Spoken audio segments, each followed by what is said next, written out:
serializability. So let us move ahead.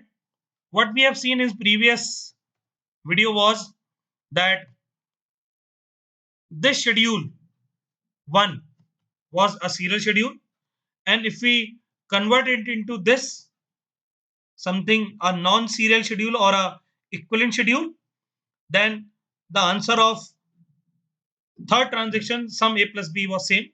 But if we try to do this, the answer was not same. I hope you have tried it in your copy. Okay, so this is known as conflicting serializability. So what are some assumptions?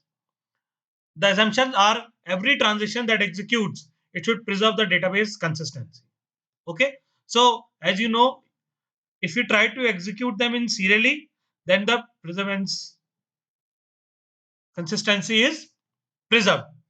But if you try to execute it in a non-serial order, then we should try to avoid any kind of problems. So two concepts arise.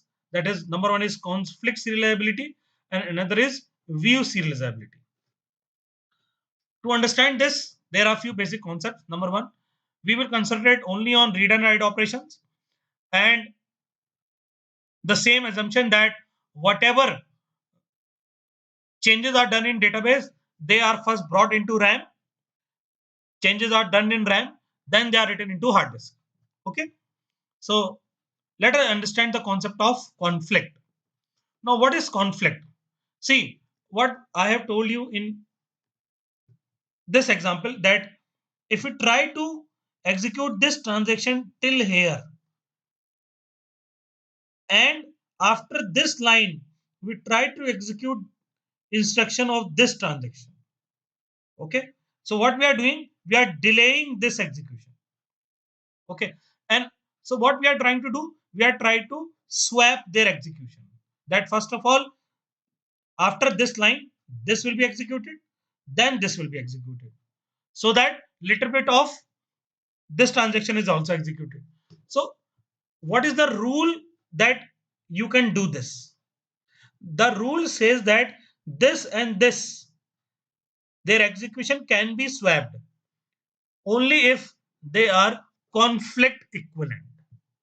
Okay, once more I will say that swapping does not mean that this a will become part of this or this b will become part of this.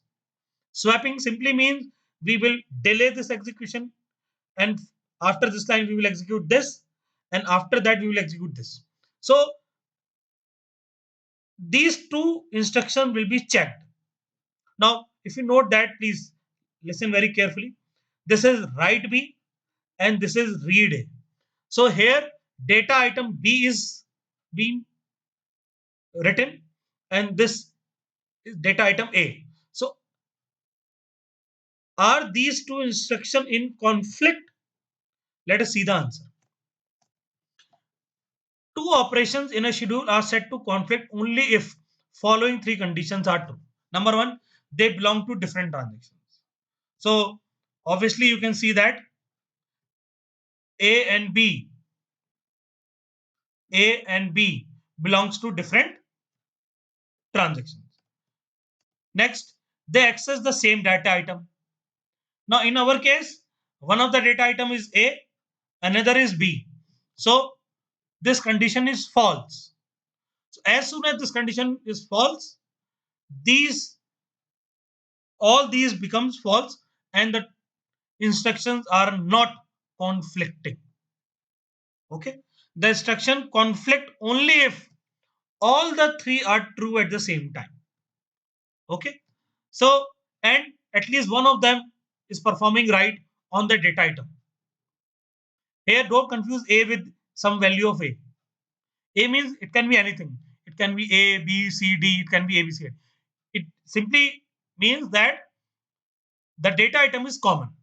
Now let us come to example of this. So can we swap? Let us check. Number one condition. Both of them should belong to different. Yes, both of them belong to different transactions. First condition is true. Second, both of them use the same data item. This condition is false because in this the data item is A and in this the data item is B. So as soon as the second condition becomes false, these two operations are not in conflict, so they can be swapped. It means this can be delayed and this can be executed first. Okay. However, if these both were same and the third condition was at least one of them is right, you can see one of them is right, they said to be conflict. Okay. Let us see that example also. Now what you can see is that, let us see in this example, can we swap these two instructions that we want to execute it first, then we want to delay it. So let us see first condition. Both of them belong to different transactions. Yes. Both of them are accessing the same data item. Yes. Both of them are trying to access Q and Q. And at least one of them is right. Yes, this one is doing right. So since all the three conditions are true, these two transactions are said to be in conflict. So it means they cannot be swapped. So if the transactions are in conflict, their operations cannot be swapped.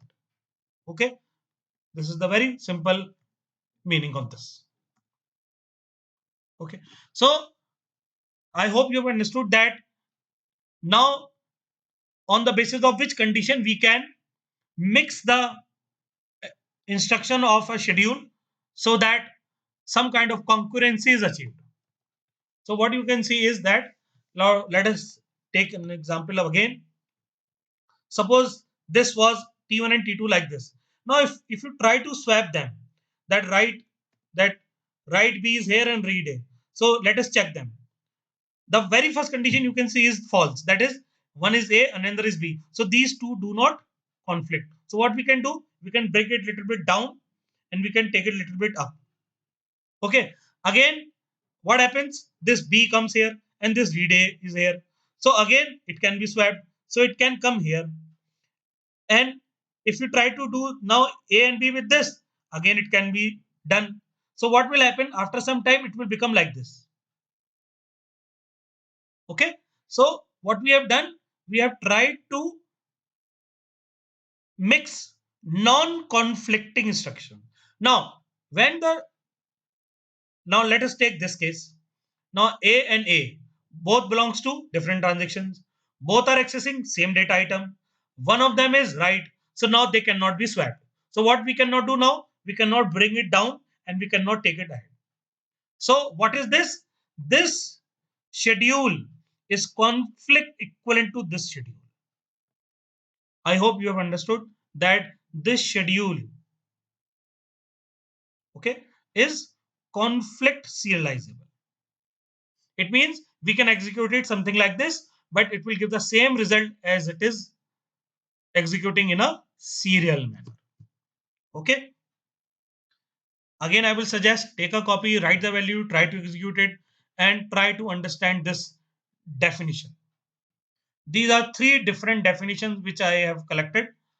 You try to understand them. What is the meaning of conflict? What is the meaning of conflict equivalent? What is the meaning of conflict serializable? It is very simple.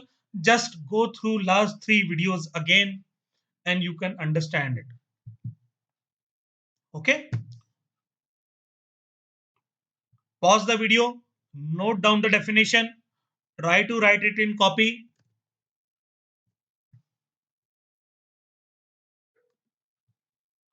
Number one thing was what is conflict, then what is conflict serializability, and then how a non serial schedule is conflict equivalent to a serial schedule.